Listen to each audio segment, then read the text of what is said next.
පහුගිය අවුරුද්දේ සාමාන්‍ය පෙළ විභාගෙ ලියපු එහෙම නැත්නම් අනාගතයේදී සාමාන්‍ය පෙළ විභාගෙ ලියන්න බලාපොරොත්තුවෙන් ඉන්න ලංකාවේ නංගිලා මල්ලිලා වෙනුවෙන් අතුගල්පුර ලියෝ සමාජය විදියට O level වලින් පස්සේ අනාගතයේ දිශානතිය තීරණය කරගන්නේ කොහොමද?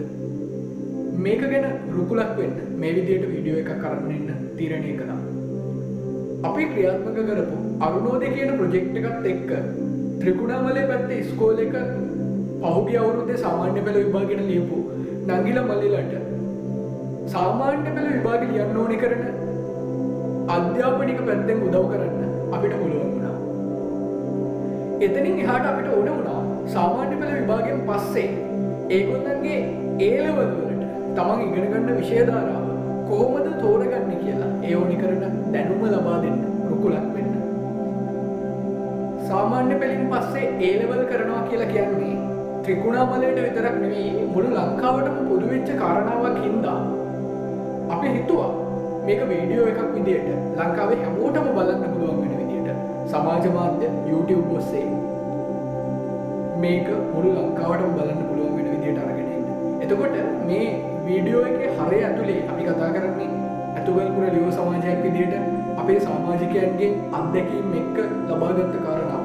සමහර වෙලාවට මේක බලන ඔබටත් ඇති අපිත් එක්ක බෙදා ගන්න පුළුවන් අත්දැකීම්. අපි ආරාධනා කරනවා ඔබටත් අපි මේ ගැන කතිකාවතක් ගොඩනගමු. අවුරුද්දේ ලස්සනම කාලේ කියන්නේ වසන්ත කාලයට. වසන්ත කාලයට තමයි මල් පිපෙන්නේ ලස්සන හැම දේවල්ම වෙන්නේ. හැබැයි අවුරුද්දේ වසන්ත කාලේ උදා වෙන්නේ ඒ අපූර්ව මිහිරියාව විඳින්න විතරක්ම නෙවෙයි. වසන්ත කාලෙදී තමයි අනාගතයේ එළඹෙන්න නියමිත අවුරුද්දේ අමාරුම කාලවලට ඕනේ කරන පදනම ගොඩනගා ගන්න ඕනේ. අපේ ජීවිතෙත් ළමා කාලේ කියන්නේ හරියට වසන්ත කාලේ වගේමයි. ළමා කාලේ හරි ලස්සනයි. හැබැයි අපි ඒ ලස්සන විඳ විතරක් කාලේ නාස්ති කරොත් එහෙම අනාගතයේ එළඹෙන්න නියමිත අමාරුම කාලවලට ඕනේ කරන පදනම වසන්ත කාලෙදී ගොඩනගා ගත්තේ නැත්නම් එහෙම ජීවිතේ හරිම කරකශ අත්දැකීමක් වෙන්න පුළුවන්. පහුගිය අලුත් අවුරුද්ද සමරන්න ලංකාවේ රජයෙන් පවුල් වලට දෙන රුපියල් 5000 දීමනාවක්.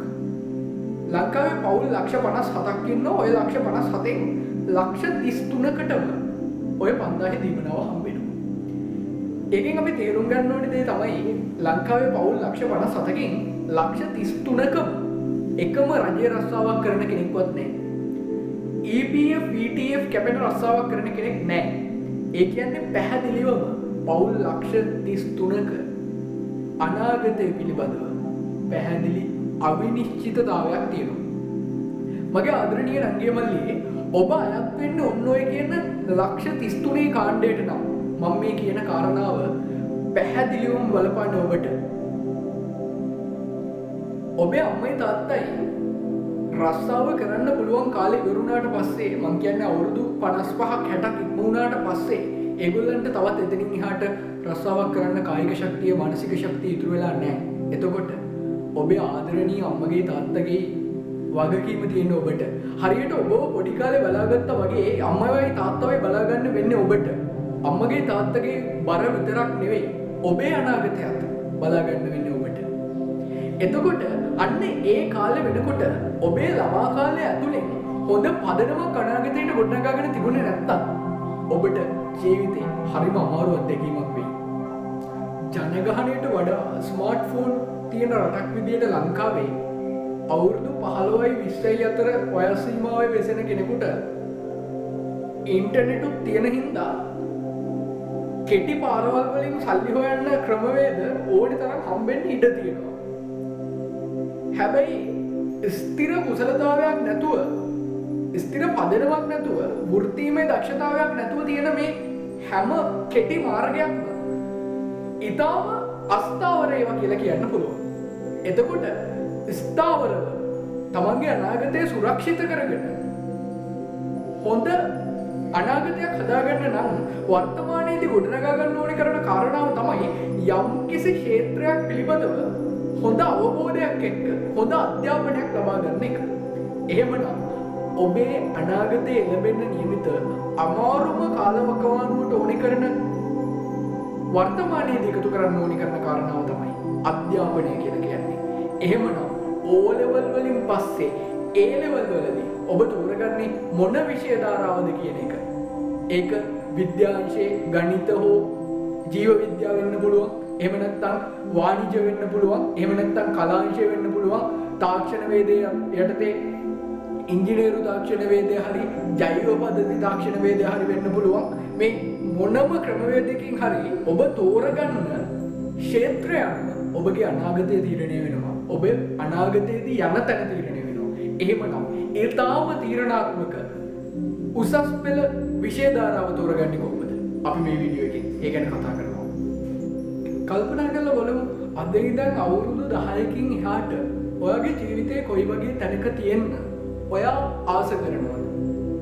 අද ඉඳන් අවුරුදු 10ක් ඉස්සරහට ඔයාගේ ජීවිතේ මොන වගේ වෙනවටද ඔයා කැමති? අපි S2 පියාගෙන පොඩ්ඩක් කල්පනා කරලා බලමු. ඔයාගේ හිතේ ඇඳේ ලස්සන වාහනයක්, ලස්සන ගෙයක්, මේ වගේ ගොඩක් දේවල්.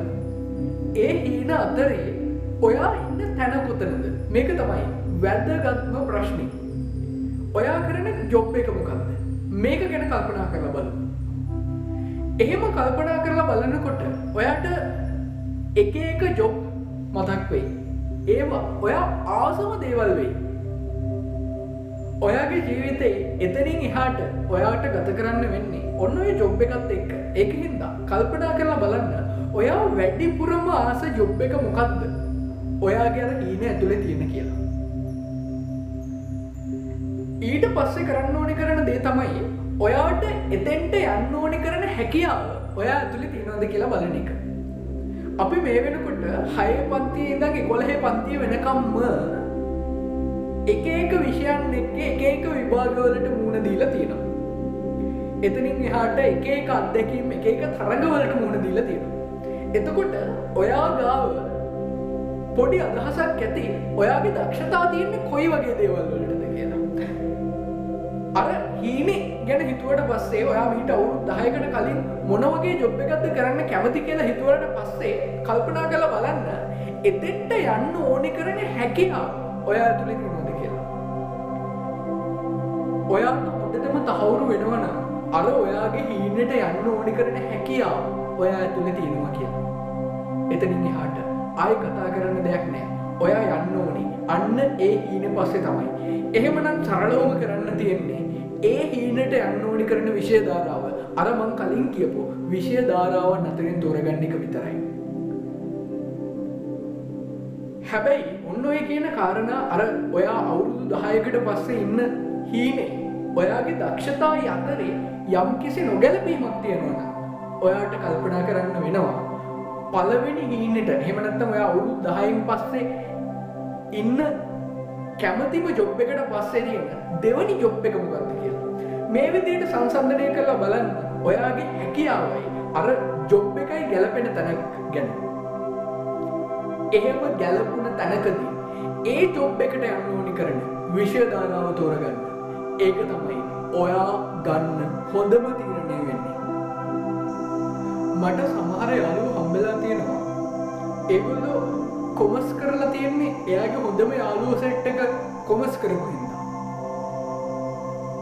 තව යාළුවෝ හම්බෙලා තියෙනවා එයා ආර්ට් කරලා තියෙන්නේ එයාගේ ගෑනු ළමයාත් ආර්ට් කරපු හින්දා. තව බයෝ කරපු යාළුවෙක් මට හම්බෙලා තියෙනවා එයාගේ තාත්තා ඩොක්ටර් කෙනෙක් හින්දා බයෝ කරපු යාළුවෙක්. හැබැයි එහෙම එක එක්කෙනා අනුව තවන්ගේ බාහිර අය අනුව ඔයා අනාගතේ ඉගෙන ගන්න විෂය ධාරාව වෙනස් කිරීමෙන් මුළු ජීවිත කාලෙම ඔයා වැඩිපුර කැමති නැති අකමැති ක්ෂේත්‍රයක ජීවිතය ගත කරන්න සිද්ධ වෙයි. අවුරුදු 25න් ඔයා ක්ෂේත්‍රයට යනවා නම් 60දී එළියට එනවා කියලා හිතුවොත් එහෙම තව අවුරුදු 35ක් විතර ඔයා කැමති නැති ක්ෂේත්‍රයක ජීවිතය ගත කරන්න සිද්ධ වෙයි. මතක් කරන්න ඕනි කරන කාරණාව තමයි A level වලදී කරන විෂය ධාරාව ඔයාගේ හොඳම යාළුවක් කරන හින්දාම එහෙම නැත්නම් වෙන කෙනෙක් කරන හින්දාවත් තීරණය කරන්න එපා.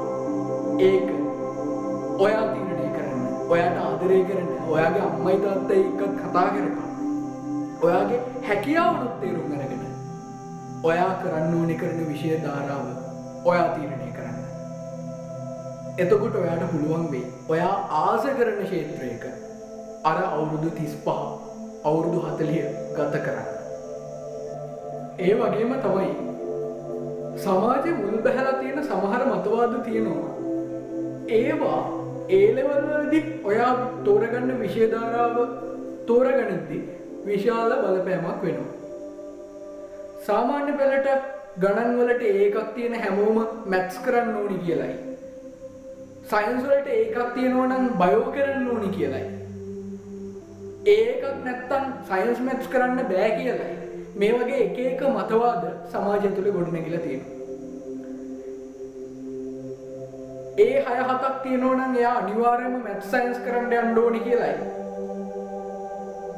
ඊට වඩා අඩුයි නම් අනික් ඒවා කරන්න ඕනි කියලයි. ඔය වගේ කතන්දර සමාජය තුළ ගොඩනැගිලා තියෙනවා. හැබැයි මේ හැම කාරණාවක්ම බොරු. මොකද මම මගේ ජීවිතේ දැකලා තියෙනවා සාමාන්‍ය පෙළ විභාගෙට ඒ 2-3ක් කරගත්ත අය මැත්ස් සයන්ස් කරලා හොඳම රිසල්ට් ගන්න හැටි. ඒ වගේම තමයි හොඳම රිසල්ට් අරගෙන මැත්ස් සයන්ස් කරලා A level විභාගයේ සම්පූර්ණයෙන්ම ෆේල් වෙන හැටි. අනික් විෂය ධාරාවන් වලටත් කතන්දරය ඕකම තමයි. ඒකින්ද